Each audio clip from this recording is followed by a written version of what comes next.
Shade is my take on the Shades Pas de Trois from Le Bayadere.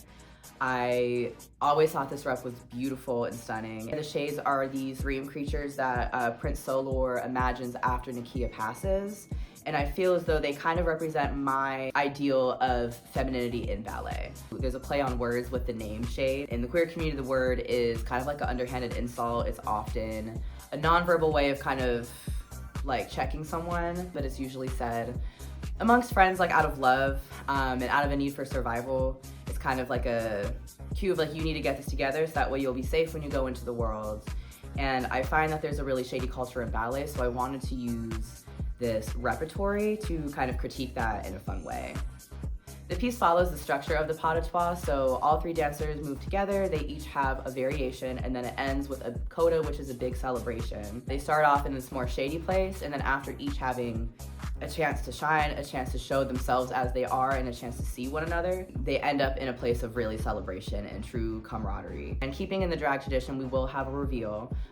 During the coda, the dancers are gonna get their flowers, and then they will have this flower section. And I would love if some petals could like splash in from the wings. I think that would be really sickening. The costumes for this piece are a key element. Each diva needs to have her own tutu, and I'm gonna be getting white practice tutus and then adding details and appliques embellishments onto them.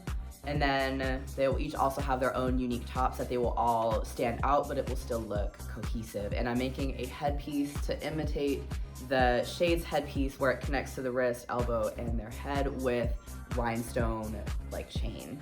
That way each diva has her own one-of-a-kind look. Frankie is the first diva. He's a guest artist that joined our process in February, and it has been really powerful to be working with another gender non-conforming artist and being a male dancer on point. So we've had this really beautiful process of working together as he embraces femininity in his ballet practice while I am moving towards more masculine pursuits in my movement practice. Being in this process in the studio has given me a chance to create the world that I want to see for transgender people, where individuality and self-expression is really celebrated in the studio, and where dancers have the space to take those risks and step out and be themselves in a ballet environment. It's giving me the experience that I need to be able to advocate.